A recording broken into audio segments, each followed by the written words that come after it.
First and foremost, big thank you to Bo and the whole Uberzati team for both having me back and for putting this event on. It's been something that's been really cool to listen to some of the other people that are here, getting to talk. It's definitely a privilege to get up here and be able to talk to all of you guys, share some of the information about some of the things that I do that can hopefully be at least mildly relevant to a few of you guys and maybe impacts the way that you guys train.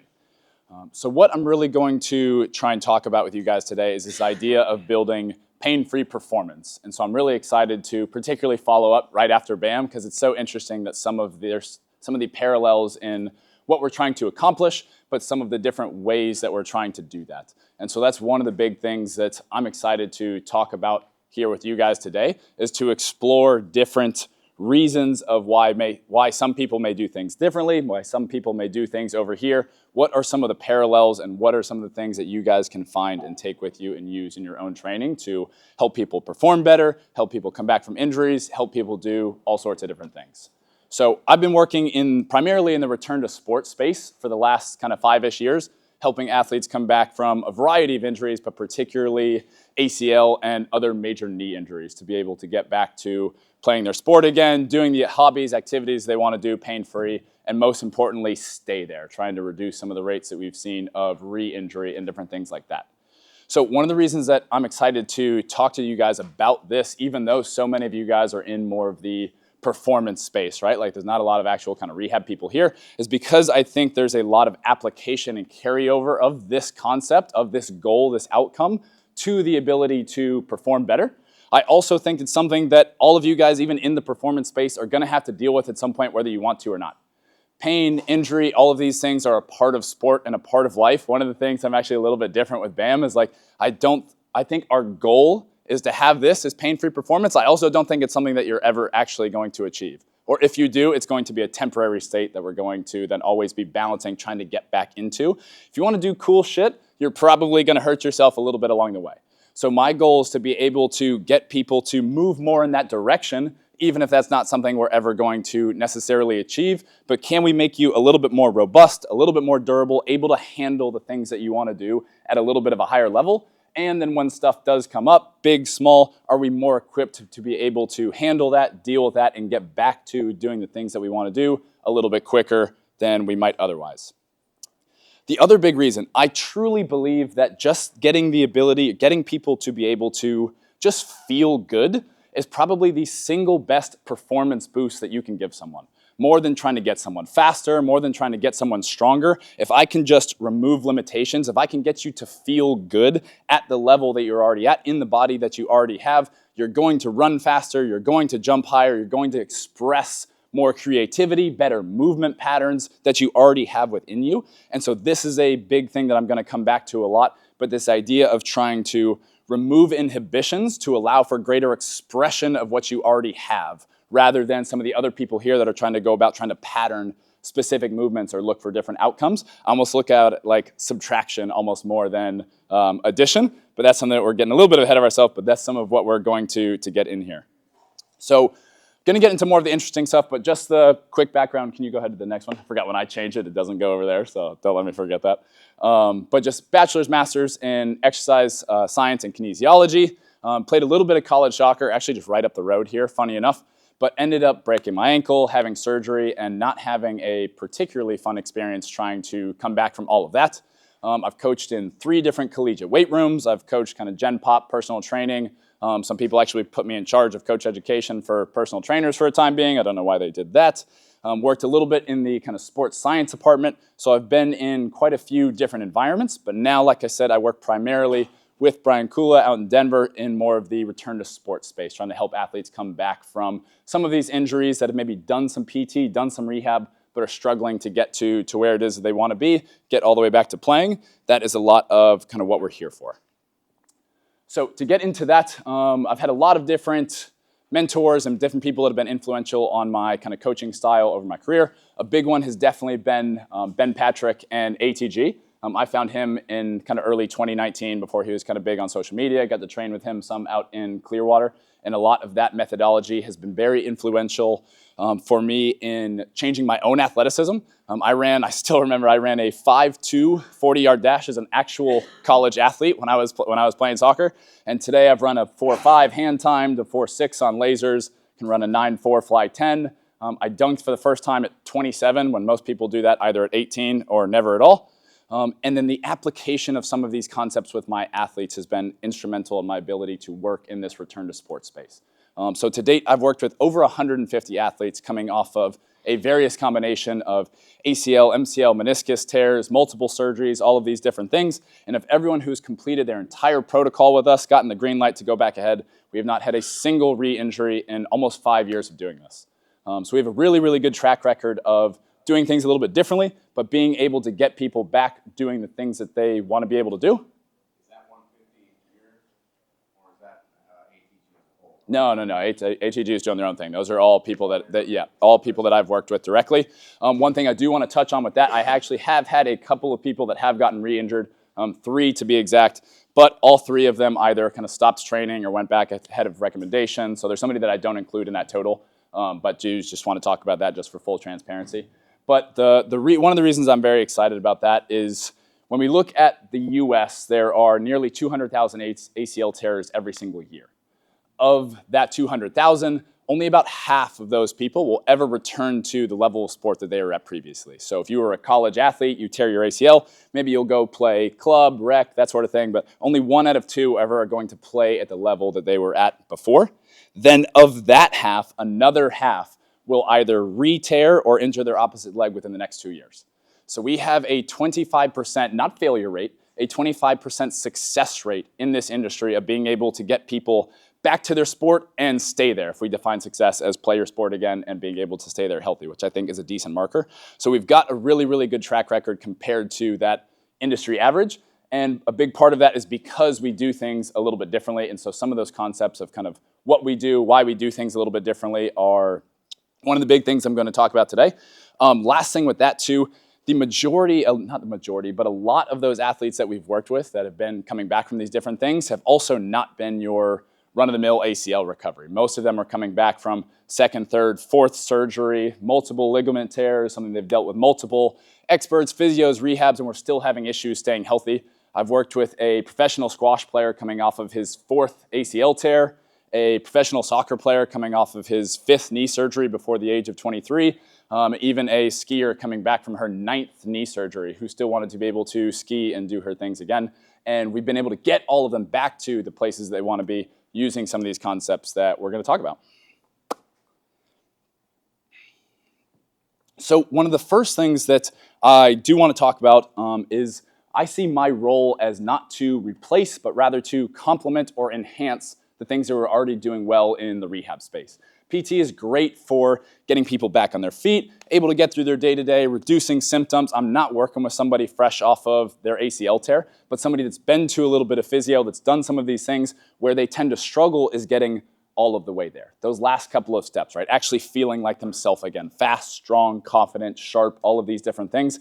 And I actually think this is a big contributing factor to why we see such high rates of re-injury, is that we get people just dangerous enough to hurt themselves again.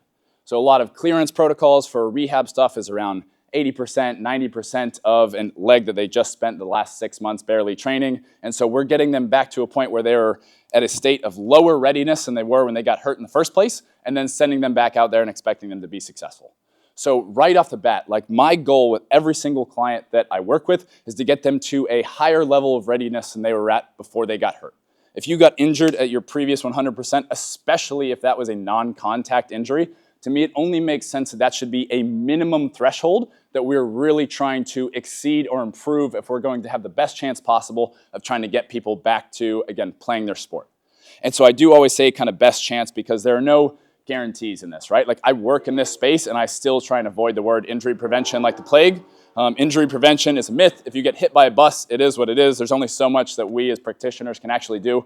But can we go above and beyond? Can we actually do everything possible in order to try and get people back to that state or get them as prepared as they possibly can be for all the things that they want to do? And this may sound like common sense, especially to a lot of you guys in more of like the performance space of obviously that we're going to try and get people better. Like that's what this whole thing is all about. But I do think it's really important, almost like Tony said with the class example that he talked about on the podcast yesterday, of setting the tone from day one. Of like, hey, this is our North Star. This is where we're trying to go. And this is going to dictate everything that we're going to do going forward in order to try to get you back there. So I think it's a very important kind of conversation to have. Tommy John has a really great line that I like, that you need a level of stimulus greater than what hurt you in the first place in order to truly heal.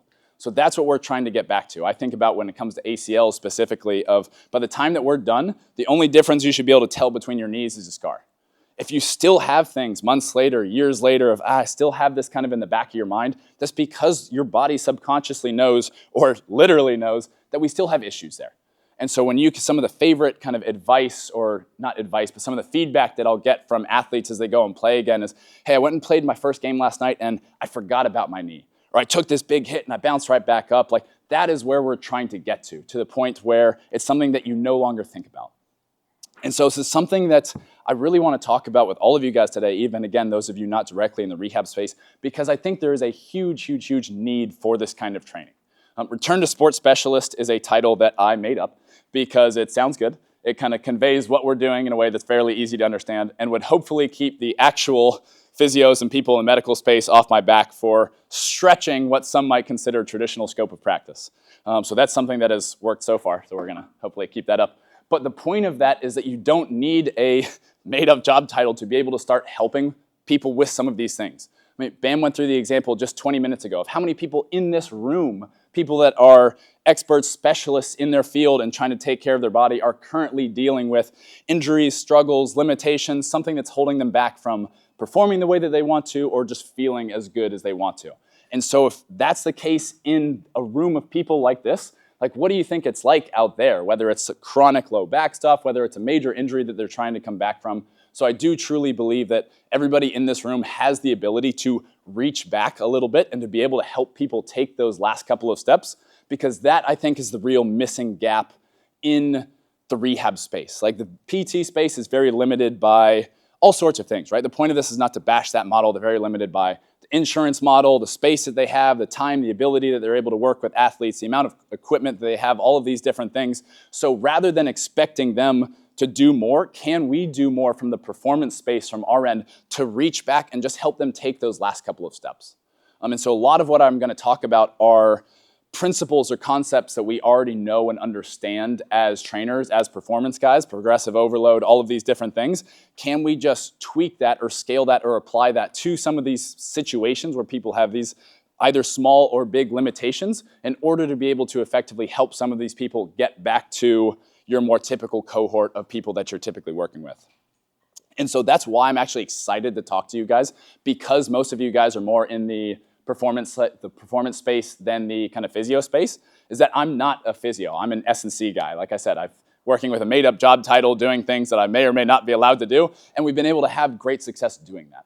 And so I think if all of you guys can leave this just a little bit more comfortable, able to deal with a hamstring who tweaked their hamstring in practice, or somebody whose knee has been hurting them for the last couple of years while they've been trying to lose weight. If you just have one or two more kind of tools in the tool belt of things that you can be able to do to try and help that hamstring athlete get back in that group of everybody else and be able to perform with the team, help Sally who's trying to lose weight, not just work around her knee, but actually be able to do something about that, I think you can become exponentially more valuable to the people that you work with and have a much greater impact on all of those people as well.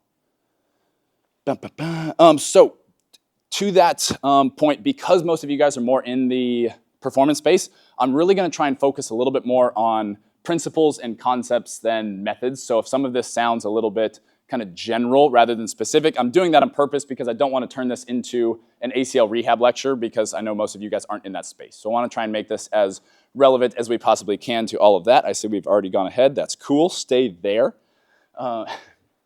And so a big part of what resonates with me about what we're trying to do is exactly that. Of a lot of what I'm going to talk about with this quote, like rehab, return to sports stuff, is good rehab is just good training.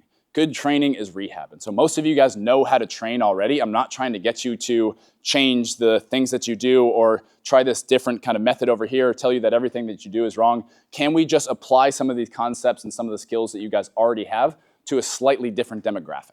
And so what I like about this is I've had success with some of these methods, using the same methods just scaled up and down to a variety of different populations. Whether that's, I've got a couple of like suburban moms that just like to ski on the weekends in their mid-40s who are both coming off of meniscus surgery.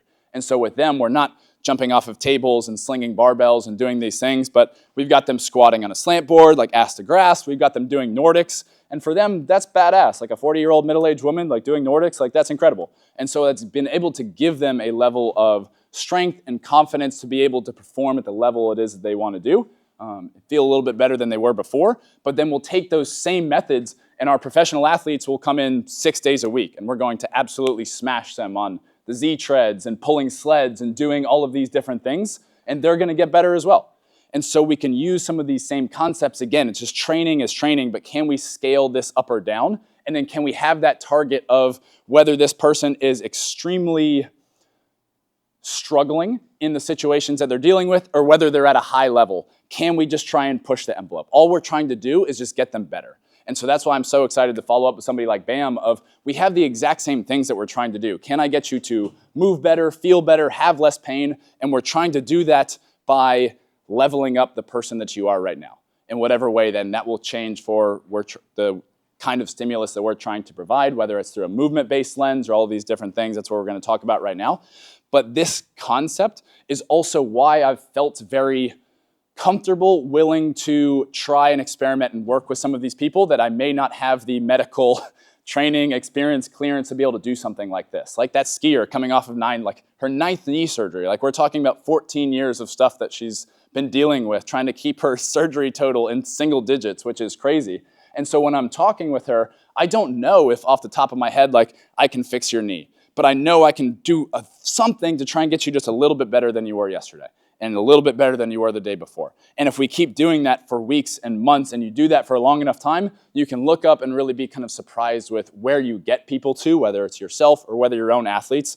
And so kind of like Bam talking about the permission to be the weirdo that's sitting on the floor doing whatever it is, like a big part of this for me is trying to give you guys permission to be able to try and reach back and try and help some of these people. And what we're going to get into now are some of the tools or skill sets that you can use to be able to try and do that in a way that gives you a little bit more confidence. Like obviously you guys don't want to hurt people, all of these different things. And so some few simple guide rails that can help you guys do that. We can go to the next one. So again, one of the reasons I'm really excited to speak at this conference specifically is because we have a lot of different people coming from very different schools of thought. We have people like Weck and Bam coming from more of this primal-based movement system where they're trying to prioritize or develop movement in a specific way as the primary driver of success and adaptation. Guys like Tony and guys like Kula are taking more of this performance-based, CNS-based approach where we're trying to level up the nervous system as the main thing that we're trying to pursue and achieve in order to level up performance. Where my stuff is a little bit different is I'm actually trying to focus more on the structure. Take a little bit of focus on the actual body, the actual tissue itself. Can I level up these pieces? Can I level up the vehicle, the vessel, the structure to then make everything else easier by comparison?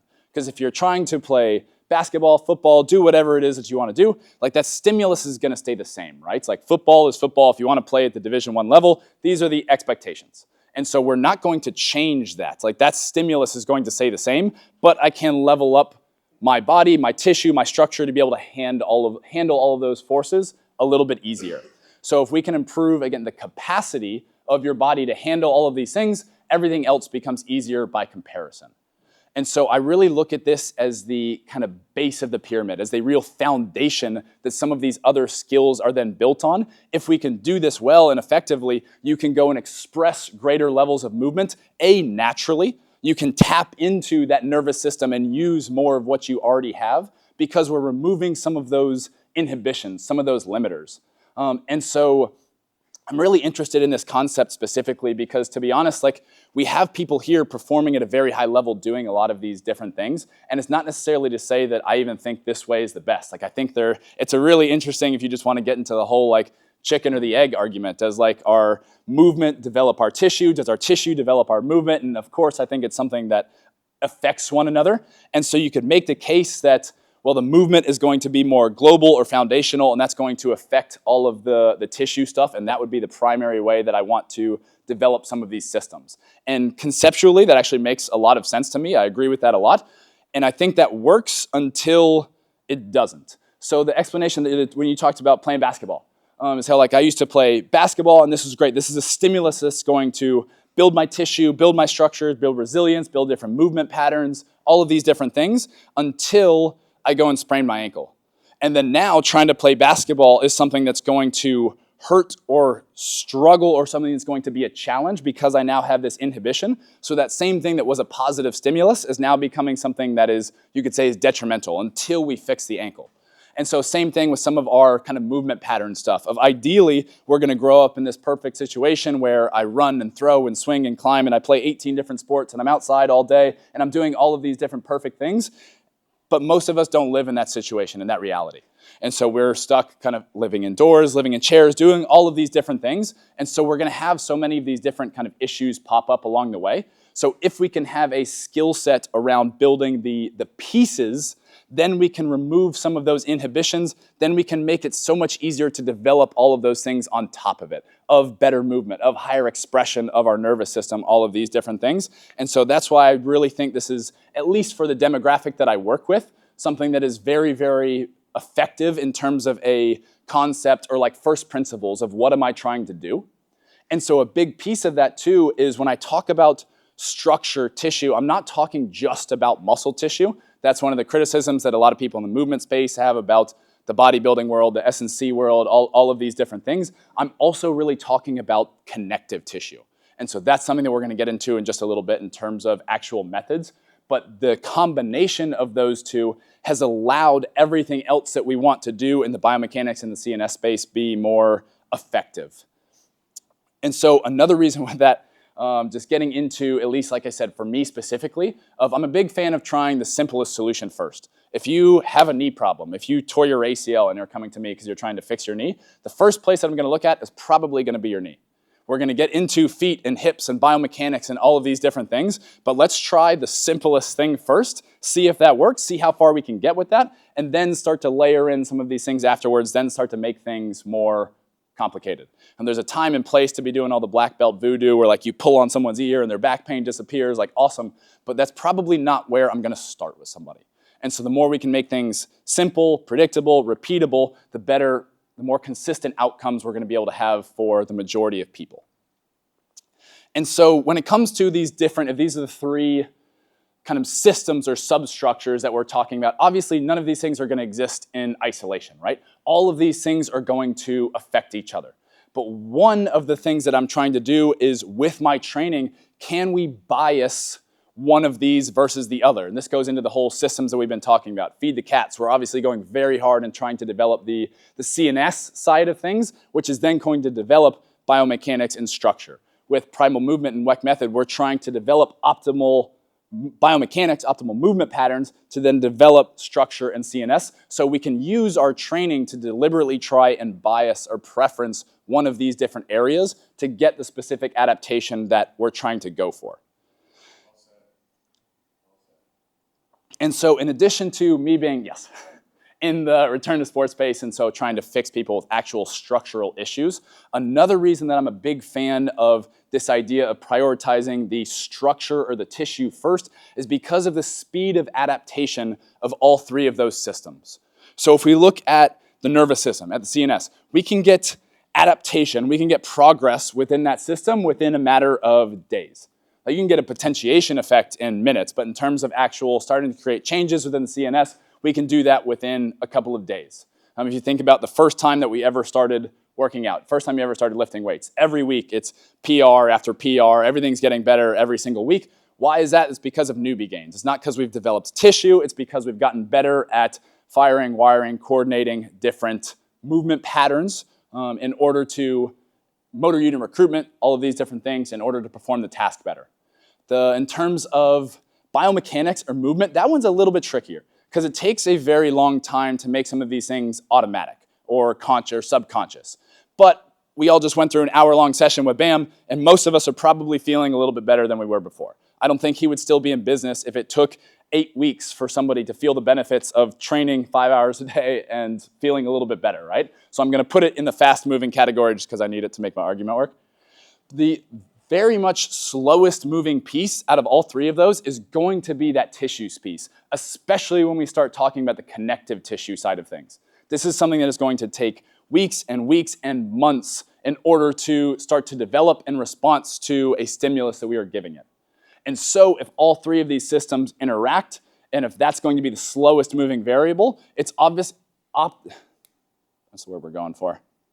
Often, there we go, often going to be the rate limiter in terms of your continued progress. So when it comes back to that newbie gains example, right? Like we're getting better week over week over week, and eventually that starts to slow down. Why? It's because we cannot continue to level up our nervous system to improve our firing patterns and our motor unit recruitment endlessly because our brain is fundamentally trying to prioritize protection over performance. It is going to be inhibitory more than anything else. So it's not going to let us level up beyond a level that it thinks we can handle. And so it's going to take the time then to be able to develop all of the tissue to be able to handle the tasks that we're trying to give it, so that way we can start to perform at a little bit of a higher level. And so my goal, one of the things that I'm going to be talking about a lot with the athletes that I work with, but we're just trying to remove some of those inhibitions. So can I convince my brain that it's safe to be able to do the things that it wants to do so that it can express higher levels of power, express greater levels of movement. And so that's a way that I think about the training side of things a lot. It's not about trying to add something, it's what can I take away? What is getting in your way of performing at the next level? And this applies to the ACL athlete who's 6 weeks post-surgery, but this also applies to your combine guys. Like the principle is the same. Like, is it his start that sucks? Is it his acceleration? Is it his top end? Do his mechanics need work, or does he just need to get more explosive? So the concept of, can I find what is your limiting variable right now? Can I eliminate that through training? And then can I go on to the next one? And I think this is a really powerful concept because I think this is probably one of the single unifying skills that all great coaches have across demographics, across sports, is they can identify in an individual, okay, this is the thing that is holding you back from getting to where it is that you want to go. And regardless of what systems, methods, training modalities they use, they're able to kind of take that and recognize, all right, this is getting in your way. Can we do this to be able to go to the next level? And so I apply this concept, whether, again, it's my ACL athletes that are just trying to get back onto the field or somebody who wants to run faster. Like, what is the thing that's getting in your way of being able to do that? And so I really, really like this graphic because I think it illustrates this concept a lot. And I've said it already, but like the whole idea is that good rehab is good training and good training is good rehab. And so if a lot of these concepts that I'm talking about are like, yes, okay, that's common sense for somebody that we're working with in order to develop an athlete, develop an individual just to perform at a higher level, that's because I want to intentionally talk in those kind of frameworks, but also because I think that's how you guys can apply it to people in a much wider variety of situations, demographics than you may currently be dealing with. And so like I kind of joked earlier of like, you don't need to have a made-up job title in order to be able to do this. Start calling yourself a return to sports specialist and an ACL rehab expert and all of these different things. But when Sally is coming to you because she's trying to lose 30 pounds, but she's had back pain for the last couple of years, or the NFL guy who's already performing at a high level, he's running a 4.4, but he's hooked on Advil and PRP injections to get him through every single season. Like, can we do a little bit more for that person than just working around the things that they've got going on? Can we actually do something to address that in the first place? And one of the reasons I think this is so important is because the only other voices that either of those two are feeling, Sally or our NFL guy over here who's playing at the highest level, are injections, pills, surgery, stop doing XYZ activity, you're going to hurt yourself. So if you guys in this room, if we're not able to actually do something about that ourselves, those are the only options that they're looking for. And so the only other options that are being presented to them. And so that's why I think this is so important, because I do think that everybody in this room, regardless of if you're going to try and work in this rehab space or not, you have the ability. It's really not that far away. It's just a small adjustment to be able to make such an impact on people that are dealing with all of these sorts of things, because we've already talked about how many people are dealing with small stuff, big stuff, pain, injuries, all of these different things. And I truly believe that everybody in this room can have a real positive impact on that. So that's the soapbox speech, at least. Just a little kind of nugget for more of the performance guys to try and reel you guys back in if you guys aren't quite the bleeding heart sucker that this guy up here might be. I do think there are real performance applications when it comes to applying these methods as well. I already told you about my halfway decent athletic transformation. You've probably seen Ben's freakishness on Instagram, which honestly I think we've gotten numb to or is underrated. Like the amount of things that dude can do from where he came from to what he can do now is pretty nuts. But I don't know how many of you guys train people that can dunk, but how about training people that can hit their head on the rim? Or in this case, 4 of them. And these are not professional athletes that are getting paid millions of dollars. Like these are ATG coaches that sit and work on a laptop all day. So like I'm a big fan of trying to follow performance, trying to follow results even more than theories, degrees, all of these different things, and that's not bad. Not bad at all. Not bad. So one of the simplest frameworks to start to actually be able to apply this stuff is what to do when someone presents with pain, right? Like that's the place that most of you guys are going to start of, hey, this hurts, I don't know why. So what do we do when we're presented with pain, with a client that we're working with presents with pain? The simplest thing is this is actually going to be the real guide rail or framework that is going to direct everything that we're going to do. So first and foremost, when something is painful, I want to, just recognize that fact of being able to actually kind of listen and use that as information of like, hey, our body is telling us that we have a problem here. There is some sort of dysfunction, something that it's not happy with. There's a level of stimulus that we are introducing from our life that our body is not happy with or not able to deal with at the level that we want to. And so when it comes to training, the simplest thing that we want to do is not make it worse, right? Like in general, pain is actually a very complex thing to get into. There's the whole biopsychosocial model if you want to get into that messy web of nonsense. But the much easier kind of guide rule for you guys to apply is first and foremost, let's not make it worse, right? So when our training, if something is painful, can I not make it worse? That's what most people are pretty good at in terms of just avoiding the issue. But then can we do something to actually work on why that pain is there in the first place? And so I want that symptom to go away because if I could choose between hurting or not hurting, I would rather not hurt. But also, sorry, I lost my train of thought there, guys. Don't make it worse. Okay, so we're going to skip ahead to the actual what to do. So if something hurts, I want it not to. And so the way that we're going to do that, first rule is like Hippocratic oath, right? Of like, first, do no harm. Let's not make it worse. But then the flip side of that, where that is useful for me is like, okay, as long as I'm not making it worse, the more I can now do, the better.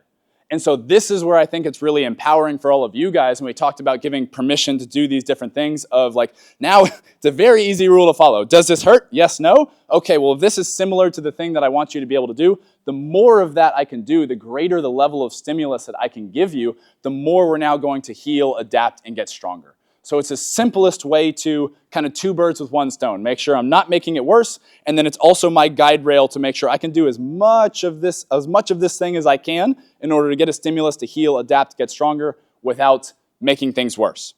And now, the one thing about that too is ideally we would like this to be in a way that is as close as possible or as specific to the actual thing that they're dealing with. If your knee hurts and I've got you doing battle ropes, that's great. It doesn't hurt, it doesn't make it worse, but it's probably not going to fix the source of the problem. So what I'm trying to do, and a lot of where this becomes an art as much of a science, is I'm just trying to kind of poke and prod at all of these different things to try and figure out, okay, where are your hot spots? What stuff does not feel very good? But then where's our entry point as well? What sort of things can I do to start to make a positive impact on some of these things and start moving the needle? And so like I said, one of the most powerful things about this is that permission to train and permission to train hard. But the other reason that I really, really like this concept for all of you guys, and before even talking about how we do some of this stuff, is all that really is load management and progressive overload. Like that's it. And all of you guys as coaches already know those rules, already know how to do that within your own skill set that you have. And so if we can just apply that to a site that's injured and then just not make it worse, we can have a really, really profound effect on eliminating why that's there in the first place, and then also leveling up their ability to perform, do whatever it is that they're trying to do. And so the concept that I really, really like with, next one. So the concept that I really, really like with this and find really helpful is I'm trying to think about gaining access or expand the vocabulary or range or amount of things that they can do. I almost think about this like a target that I'm trying to circle and kind of pinpoint and shrink down until we can get that to disappear entirely. And so what's useful about that is, and one of the reasons I've been able to work with people that have had so many of these nasty issues is because you only need one entry point. So you might try 15 things with all of these different people that they all don't respond well. Something doesn't feel good, but if you can find that one thing that's fairly similar to what it is that they want to be able to do, and that feels okay, then now we can work really hard, take that away, and then next time we can come back and maybe we can do 2 things. And so it's really just kind of playing around, using some experimentation to then see what is that access point? What's that entry point where now I can start to get a positive stimulus into this area that was not being able to be stimulated in a positive way or being overstimulated, however you want to think about that. And then can I just slowly expand, can I widen that crack of the amount of things that they are able to do? And so like I said, this applies to the ACL athlete who's 4 weeks post-surgery, but this also applies to your basketball athlete whose shoulder hurts when you try and bench. Like rather than taking this response that most people do of let's just bench to boards and just shorten the range of motion, can we lighten the load, work through a greater range of motion, and try and get rid of why that pain is there in the first place? All right, we can go to the next one. And so this has been able to apply to a variety of situations much more than just knees and ACLs. The very first client that I ever worked with when I went out on my own is the guy over here on the right, who is coming back from a corrective surgery where they broke his leg, moved it, and then stuck it in a metal cage with like rods crisscrossing the whole thing for 6 months.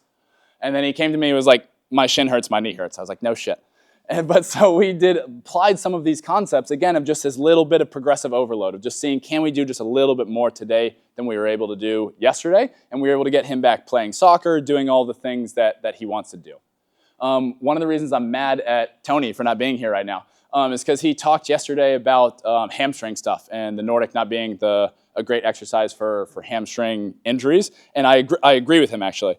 But another case study that I had was this kid over here on the left who was a high-level soccer guy who tore a literal hole in his hamstring. Like he tore his hamstring so bad. Like it looked like someone had took a spoon and scooped out a chunk of dude's hamstring.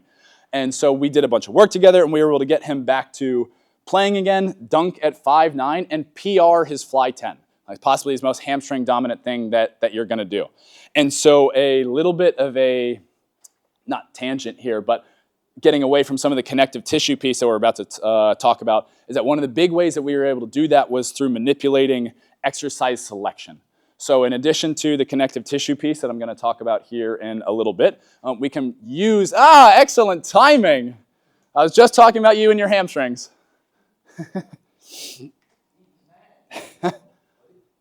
Yeah, now it's all okay. So I had a kid who tore an actual hole in his hamstring. Tore it so bad, tore it off the bone, all of that stuff that we got back to PR his fly 10. And so Nordics were a useful piece, but it was not the exercise with that. When I look at Nordics, I actually like that way, way more for ACLs. Because when we think about the strength curve of that, one, that's a much more kind of knee-dominant hamstring exercise than a more of a hip-dominant exercise. And it's going to be hardest right down in those tendons, right behind the knee, right where that ACL inserts. And so getting really, really strong there, that's it. Oh, fuck. Is going to be a very effective way to help prevent ACL injuries. But when it comes to sprinting, where does everybody tear their hamstring?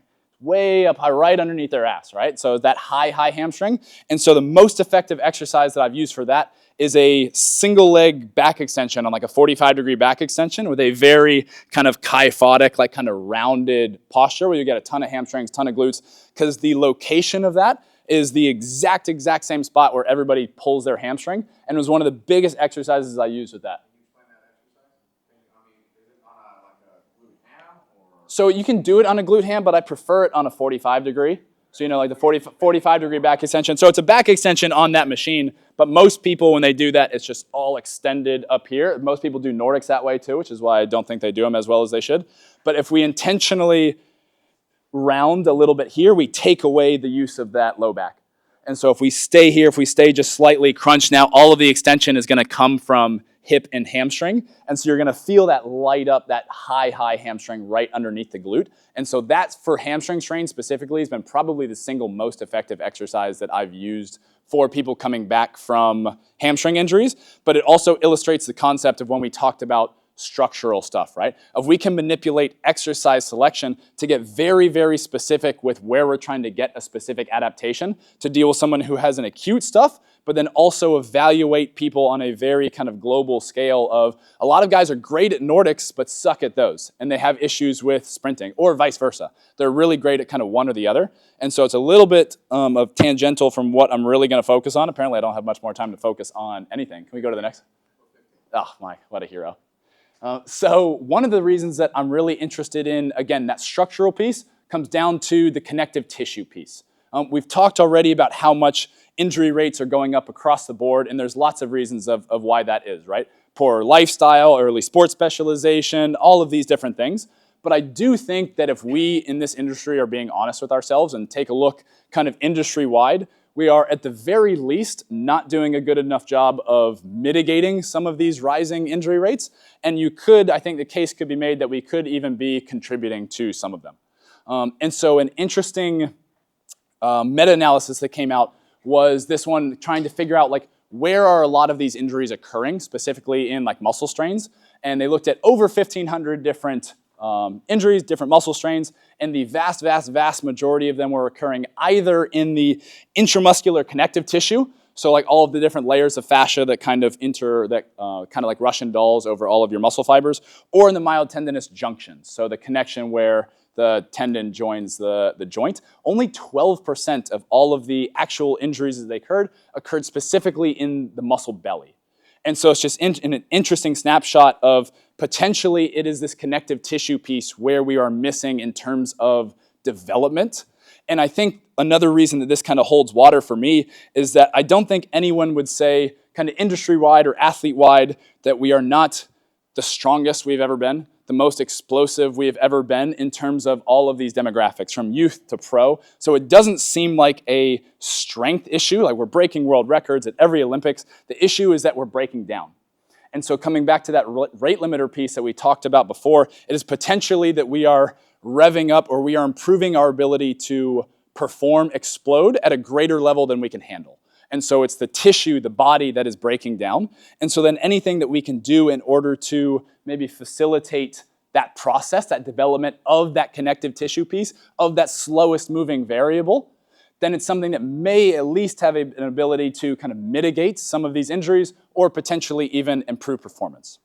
And so I'm going to go a little bit quicker, but we talked about, there's lots of different ways to do this, right? And heavy strength training is great for improving connective tissue, slow eccentrics, isometrics, all of these different things are tools that are kind of already in the tool belt. But one that I think has been particularly useful for me, particularly useful for knee stuff, is working through some of these deeper ranges of motion. So some of these, the deep flexion moment at the knee, or even for other joints, some of these more extended stretch positions for the chest, the shoulder, whatever that is.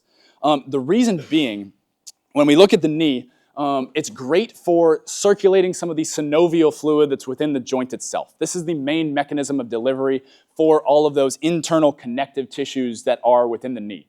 One of the reasons that ACLs and some of these other things take so long to heal is because they have next to no blood supply, right? So they're very slow to adapt, to heal, to get stronger.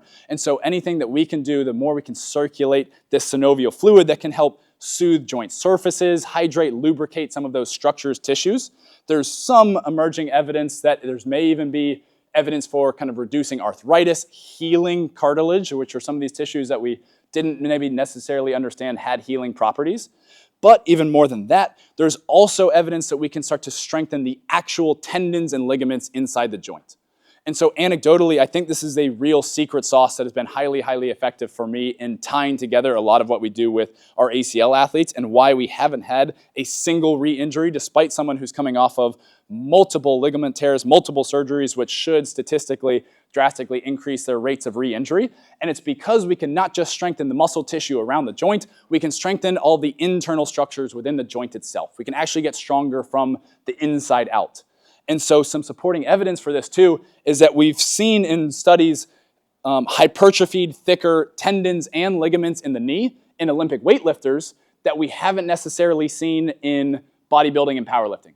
And so it's interesting because that would suggest that it's not necessarily a function purely of load, but of load and position. If we think about snatch, clean, like where these guys are catching some of these deeper loads, it is that stretched position in the knee, and that we now know is inducing mechanical load on some of these internal structures, some of these connective tissue structures, the tendons, the ligaments, the things like that. And so the graded exposure to that, because we know it's going to take forever for this stuff to happen, but taking more of a long-term, slow development approach to building some of these tissues, I think has been highly, highly effective in improving the resilience of some of these athletes coming back from some of their sports. And the last thing about that too is I almost look at this as like the anti-sport specific.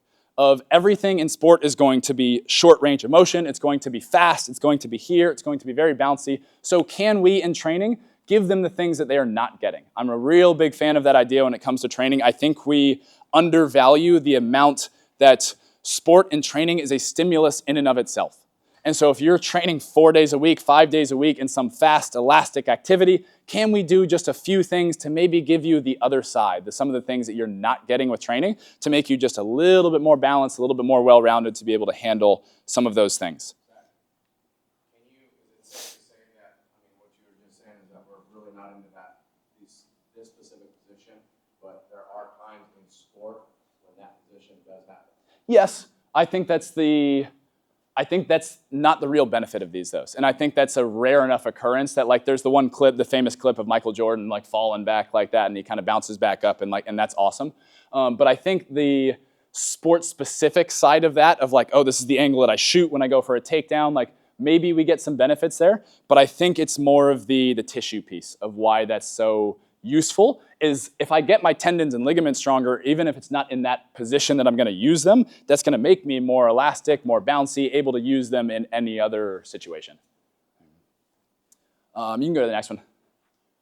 And so why I also think that's useful and why I focused on that more than some other kind of modalities like isometrics and different things like that for tendons is one, again, give them what they're not getting, but also we're going to get a different response from all of these connective tissues from slow loading through some of these greater ranges of motion than we will from fast dynamic actions like sprinting. So that's why I think it's a great complement to some of the speed and sprinting stuff, because we can almost work at it from, if we think about like that performance pyramid of like the bottom up as well as top down. Because in terms of like fast dynamic activities, sprinting, jumping, that sort of thing, our connective tissue is going to behave like a sheet, like one single unit that is going to be an energy storage system that's going to kind of help improve transfer of energy. If we think about tendons specifically, tendon anatomy, you could think about it as it's a bunch of different ropes that are all tied together. And when we stretch it fast, when I run, when I jump, all of those little ropes behave as one single unit, one single sheet. When I get into some of this more slow loading stuff, we can actually get into more individual fibers and cells in the tendons, in the connective tissue. And so we can create more of a stimulus to heal. Jake Tura is someone who's a really, really good resource in this. If you're interested in this stuff, he's great with tendon stuff, and he has a line that slow for health, fast for performance. And so the combination of the two, I think, is really, really useful to get different adaptations that you may not get just from sprinting alone.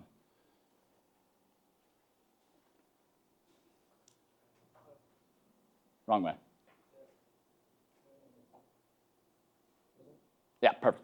All Almost done, Bo, I promise. So one of the interesting things too coming out of that kind of connective tissue study, Robert Schleip is someone who's one of the kind of leading experts in the kind of emerging world of like fascia. And one of the things that he talks about when it comes to fascial development, for lack of a better term, fascial fitness, is the effect of these kind of long stretching type movements on creating an adaptation within some of the fascia. So along some of those like fascial lines that we see in anatomy trains. And so that's one of the interesting things, if we just touch on that exercise selection piece, that I think is really useful when it comes to development, is the deep stuff, that deep flexion is gonna be really, really great. It's gonna be very jointy. It's gonna be great for developing those tendons, those ligaments, and different things inside the knee, versus something like a sissy squat, just as an example, to see the difference is how the hips are extended in the sissy squat. So if you've ever done one of those, it feels much more of like that pulling, stretching, kind of tearing sensation throughout the muscle. And so that's gonna have more of an impact on that intramuscular connective tissue piece. And so just when we come wrapping it all up to talk about structure and that sort of thing, those are two different ways of some of these long, extended range of motion pieces, and then movements where we're trying to close the joint all the way. We can get a very thorough, very complete development of, again, that connective tissue piece, but with slightly different styles. One's a little bit more jointy, one is that intramuscular connective tissue, but both are important, so I think there's useful tools for that. One last piece on tendon stuff as well. They also respond to, so kind of 3 different tools that we can use to get into that very, very high rep stuff, or kind of blood flow style training. They've actually started to kind of learn more about the discovery of like microcapillaries within tendons themselves. And so with high repetitions, we can actually get some blood flow into the tendons themselves. Louis Simmons had an old hamstring tendon protocol way back in the day that was like a seated hamstring curl, I think with a band, for like 75 reps. Because that high reps that really helps drive blood flow into the tendon. And so that's one of the reasons that if any of you guys have seen all the ATG stuff, the sleds for the knees, the backwards is great, but what it's really about is trying to drive blood flow into those connective tissues. Can you explain the retro and why it's so effective, or why you guys feel going retro either on the tread or going steady?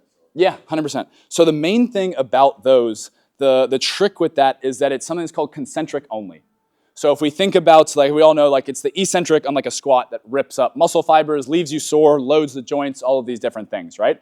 When I go backwards, when I drag a weight backwards, that eccentric piece is essentially weightless. When I go and step back here, there's no resistance. It's not until I put my foot in the ground and push through that concentric portion that I have to overcome any resistance. So it's a really, really great way to get a ton of blood flow into the tissue, into the muscle, into the joint, while being very, very gentle on the joint itself. And so that's why it's the starting point for so many of these knee things, is because it allows us to do a few things. It allows us to warm up the body so that it's more receptive to some of these more aggressive positions. Like these are something that I'm gonna do last in a training session, not first. It's also a great way, it's a great stimulus in and of itself to get blood flow into the joint and into the tissues. It's something that you can do very, very hard without leaving you sore. So I will smash guys on the sled, and you can come back and you can do it again the next day. And so for the rehab side of things specifically, somebody coming off of an ACL tear, it's amazing because it's such a great entry point where you can now start to work hard, you can feel like yourself again, and you can come back and do it again tomorrow. So for my guys with knee stuff, I'm like, dude, go 5 minutes on the sled, go until you want to die, lay down on the floor, come back and do it again tomorrow. And so when it came back to this very first thing we talked about of can I get a high level stimulus, that's something where I can get a huge stimulus and at a high frequency, and then it's going to make everything else I do afterwards very much more receptive. So that's where it's a useful tool in and of itself, and also helps everything else.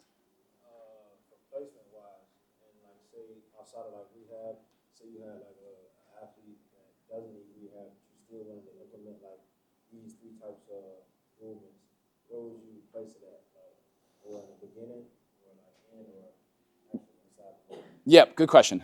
It's something that the classic answer, it depends. That's how I sound really smart. But I would probably say like where this stuff fits best in a Feed the Cats program, in a traditional like kind of S&C program, is more of like your accessory stuff. You can definitely, I mean, obviously Ben and ATG has made that the thing, all right? Of like, it's going to, like, we're gonna squat, but we're going to do deep squats on a slant board. We're gonna do hamstring work, but we're gonna do Nordics, whatever it is. So I think you can get a use case for both of those. I would guess, I would just say what you're trying to work on, you know what I mean? But is there something specific? Can I give you a little bit more than that? Just because like I thought about implementing like deep squats, like deep range of motion work with like slight weight, but also wanted to do like explosive movements as well. So it's like, do I sacrifice the explosive movements for the deep range? Yeah. I've got something for you in just a second. Actually, you put thoughts together for me too. One last quick thing on the sled. I've also used, so it's the magic of it is not the sled itself. It's that we can get a high stimulus in a very gentle format. But you can also, I've used it for the hamstring guy. You can use a forward sled variation where it's like a very stiff-legged guy right here. You're pulling it behind you, and it's this very stiff kind of walk. And again, it's the same concept of, can I get a shit ton of blood flow into the area that's problematic? It's gonna be very, very analgesic. It's gonna help kind of heal recovery, and it's gonna make everything else that I do afterwards a little bit friendlier, a little bit more useful. So just a kind of quick use case of how you can apply that in other areas. Next one, so last one. So this should hopefully kind of answer your question. This has been a framework that I've just kind of started to think about recently, but has been the most useful way I've been able to take all of these concepts and try and put it together, try and see where it goes in a program, try and organize some of this stuff. And so when I gave that example earlier of the basketball guy with the shoulder issue if he benches, right? A very common thing that people will do is put boards on his chest so that way he can work through a lower range of motion, but then still keep the weight. And so my solution was, okay, well, can we take away the boards? Can we lighten the weight and work through a greater range of motion? But based off of my argument, if our whole goal was just to get a high-level stimulus without anything being uncomfortable, if putting the boards away took away the pain and he was now able to train with a high-level stimulus without pain, why is that a bad thing? Or why am I trying to do something different? And so this framework was really helpful for me in terms of thinking about, how do I prioritize this stuff? What do I want to get first? So starting with access. So for my guys with knee stuff, if you're coming off of an ACL, when I think about access, can I just start to poke at that knee? Can I get it to move through whatever range of motion feels good as gently as I possibly need to in order to start to wake things up, get it moving again, get it working in a way that is positive? So can I just get access to that joint or that muscle, that problem site? And I can do that in as gentle of a way as I need to, just to make it positive. Can I just start to gently poke at that guy who has a hamstring issue in as gentle of a way as I need to in order to get a positive stimulus? Then next place I want to start to develop or challenge is reps. Like, okay, now I've got access here. Now can I poke at it a lot? Can I start to get higher reps here? And so this is both a friendlier way to get a high level of stimulus without loading somebody. If I get you to do 5 minutes on the sled, for example, it's very, very gentle on the joint, but it's also very hard. So now I'm starting to get more of a higher intensity stimulus in order to heal and adapt, but I'm not putting a ton of weight on you or on a healing joint or all of these different things.